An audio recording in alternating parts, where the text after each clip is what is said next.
Inflation, inflation, inflation. This is the word going forward in 2021. Some people think they know what it means. Other people have no idea what it means. Everybody's kind of talking about it. From your top economist to Warren Buffett. Some people say it's great, no problem. Some people say keep an eye out. This is the end of everything. Well, we're going to really dive into what inflation is and what you absolutely need to know so you could see what's coming ahead in the economy.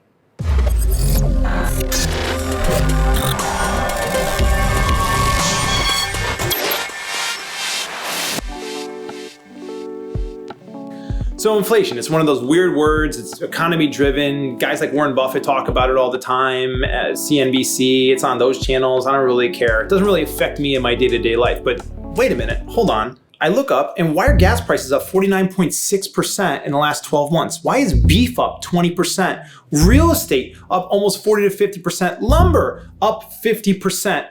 What is going on here? Let's kind of talk about the economy and the cycles the economy goes through so you can get a better understanding of where we are and where we're going. So think of it like the seasons. The spring is expansion. Weather is getting nicer, looking good and warmer. Things are happening. Money's being made. Everybody's feeling good. The summer is the peak. It's the hottest days in the summer. People are making money like crazy. It's all over the place. Everybody's feeling awesome. This is about the time when you have people making a lot of money and you have no idea how they're making it, and they're making it easier and easier and easier. In my opinion, I think that's where we are right now. The fall is contraction. Cooling down, leaves are falling, feeling a little bit different. Something is different in the air. The winter is the trough. The coldest days are in the winter. This is your recession. This is your bad times. This time frame could last anywhere from 2 to 5 to 5 to 10 years, and it usually ends in a recession. And out of the recession, we then go back into the feeling of that spring or expansion again. So let's get a little bit more breakdown on each one of these. So in expansion characteristics, you got inflation at 2%, GDP growth at around 2 to 3%, unemployment is around 4.5 to 5.5%, and we're really talking about a bull market. That's a market in real estate or stock market or the crypto market that's really doing well, almost every day, new highs. We're talking about the peak now, and that's GDP around 3%. Things are overpriced. People are getting lucky with businesses and making money, and you still don't have a clue how they're doing it, but everybody's making money on everything. And how is that even happening? And that's the part that we're in right now. I personally think we're in the peak right now. You have contraction, GDP falls below 2%, unemployment rate goes above 6%, the market's really starting to drop now, and potential recession if that lasts more than 6 months. If there's contraction that lasts for more than 6 months in a row, then we categorize that as a recession. And finally, we have the trough. That's demand and production isn't good, but it's starting to see some growth. Unemployment numbers are not good, but they're starting to go down, get a little better. Market starts to go up, even though it's almost at the very bottom. It's starting to tick up a little bit, and we're starting to end the recession. All right, so there's 3 things that really cause and create inflation. So the first thing is what we call cost push inflation. I'll give you an example of this. Where my office is, there's a lot of for sale signs and rent signs right now, even though the real estate market is doing well. Well, the reason behind that is because a lot of these landlords have decided to double their rent. So a lot of the people who are renting here can't afford that. So they only have a couple of options. They can either A, increase the price of their goods. They can B, lay off a lot of their employees, or they can C, downsize, and they can move out of here. And so this part is where we start to see the causes of this.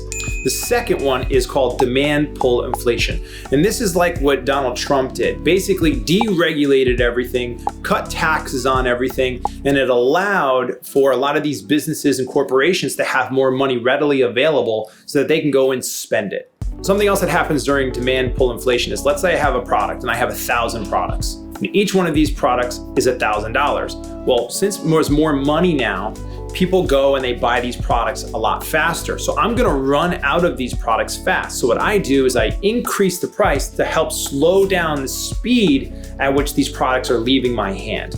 The third is printing money.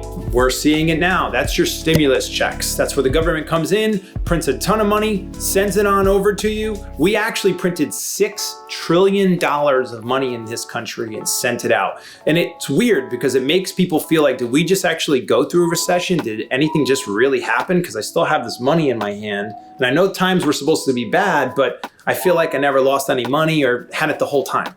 The other thing is quantitative easing and doing things like lowering interest rates so people can buy houses for less and different things like that. So now what do? Well, there's actually a formula used by the government to check and predict and calculate inflation. And that's called CPI, Consumer Price Index. The formula is cost of market basket in a year divided by cost of market basket in a base year. So I know this is getting a little bit heady and seems like, why didn't I pay attention in high school and do all this different stuff? Don't worry, it's like this for so many people who are kind of waking up to, oh my gosh, this is happening in my life and all around us, so I better wake up and check it. So again, if you feel like this is way over your head or this is a little bit crazy, you're not alone. A lot of people have to just re-educate themselves on economics so we know what to watch out for. So think about it like this. What did we spend on goods 1 year ago today for this month of May compared to what are we spending on goods today? And these are things like food and beverages, houses, clothes, transportation, medical care, recreation, education, other goods, technology, cigarettes, funerals, etc. So that formula is going to spit out a number, and that's going to be able to tell us where we are with inflation, whatever percentage comes out of that. So there are two main groups that are essentially the puppet masters of all of this information and all of our fates. And that's the Fed and the government, or the Federal Reserve and the United States government. And they have two completely different roles, but both work together to essentially keep inflation rate right around 2% a year. That's where they want it. There's always going to be inflation, but they're trying to keep it around 2% a year.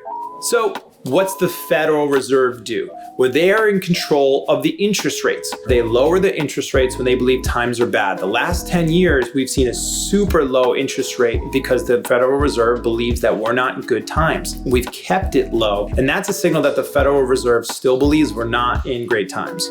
When times are good, you can see rates start to rise because the Federal Reserve believes that we can handle it as an economy, or we need to increase the rates because it's necessity for the reserve.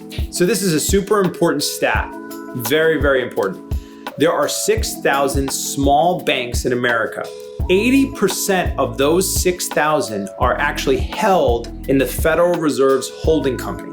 And what happens is Jerome Powell, who's the head of the Federal Reserve, can look at all the data and check on all of these banks intimately and be able to go in there and play with the switches of lowering or raising rates depending on how things are looking. And that is how they do it, but that is why he is so powerful.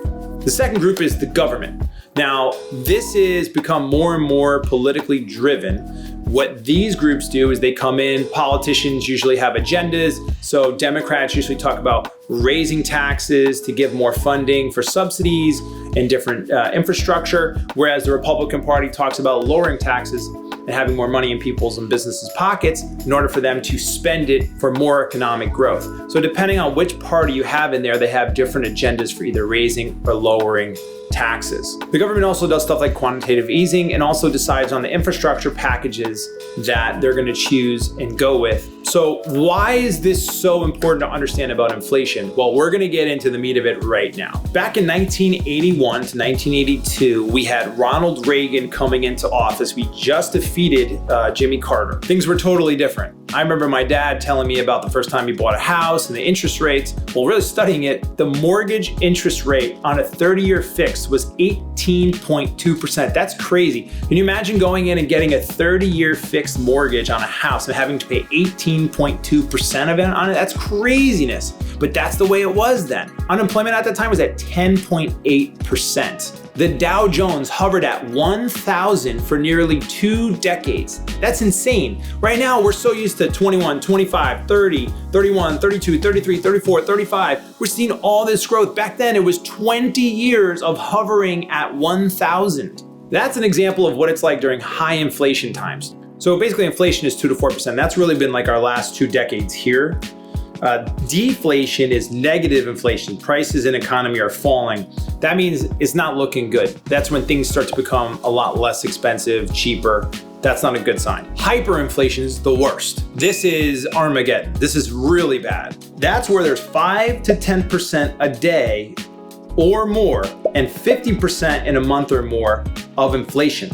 This is what happened in Venezuela. From 2016 to 2019, inflation hit 53,798,000%. So we're not at that point, there's not hyperinflation, but where are we currently with our numbers right now? Well, March to April of 2021, inflation rates were at 2.6% to 4.2%. Gas went from 22.5% to 49.6%. Oil went from 20.2% to 37.3%, and used cars went from 9.4% to 21%. And I heard somebody actually say, when the heck did used cars become an asset or a commodity? So during times of inflation, what are good assets really to be buying at any time that kind of hedge against crazy inflation? Well, there's land, because you can't keep making land, right? You have other commodities, art, you have obviously real estate. Cryptocurrency is huge right now. I'm an investor in crypto. That's the hot topic right now, cryptocurrency. And that is big because there's a limited supply of cryptocurrency. It's a killer of inflation and hyperinflation. That's not an issue with cryptocurrency. So cryptocurrency is a great hedge against inflation.